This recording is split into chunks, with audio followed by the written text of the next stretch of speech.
તો અમદાવાદમાં વાસણા બેરેજની કામગીરી શરૂ થઈ ચૂકી છે અને બેરેજની કામગીરી 5 જૂન સુધી પૂર્ણ કરવા સૂચના આપવામાં આવી છે। વાસણા બેરેજનો 15 નંબરનો દરવાજો બદલાશે। 5 જૂન બાદ સાબરમતી નદીમાં પાણી છોડવામાં આવશે। વાસણા બેરેજની કામગીરીના લીધે નદી ખાલી રખાઈ છે। 5 જૂન બાદ સાબરમતી નદી છલોછલ પાણીથી ભરાઈ જશે।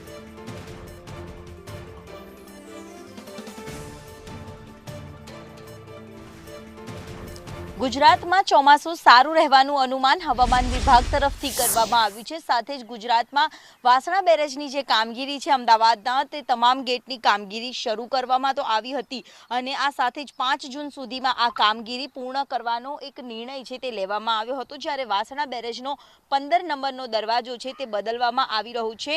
15 ટનનો દરવાજો છે આ અને સાથે જ લોખંડનો 15 ટનનો લોખંડનો આ દરવાજો 3 ભાગમાં બેરેજમાં લગાવવામાં આવશે। 5 જૂન સુધીમાં દરવાજો બદલવાની કામગીરી પૂર્ણ કરવામાં આવશે। મહત્વનું છે કે 7 વર્ષમાં પહેલા 5 દરવાજા બદલાયા હતા અને મિકેનિકલ ટીમના જણાવ્યા પ્રમાણે આ દરવાજો બદલવાનો એક રિપોર્ટ છે તે નક્કી કરવામાં આવ્યો હતો ને તે જ મુજબ કુલ 30 દરવાજા છે વાસણા બેરેજના અને તેના સમારકામની કામગીરી છે તે ચોમાસું ગુજરાતમાં વહેલું આવવાનું અનુમાન છે તેના આધારે ઝડપી કરી દેવામાં આવી છે। મહત્વનું છે કે પ્રી મોન્સૂન એક્ટિવિટીના કારણે ગઈકાલે અમદાવાદમાં છૂટોછવાયો વરસાદ પણ પડ્યો હતો। રાજ્યમાં પણ વરસાદની આગાહીઓ આપવામાં આવી રહી છે જેને લઈને વાસણા બેરેજની કામગીરી છે તે ઝડપી કરવા માટેની સૂચના આપવામાં આવી છે। કેમેરામેન સાગર દેસાઈ સાથે દિવ્યા ચૌહાણ, સંદેશ ન્યૂઝ, અમદાવાદ।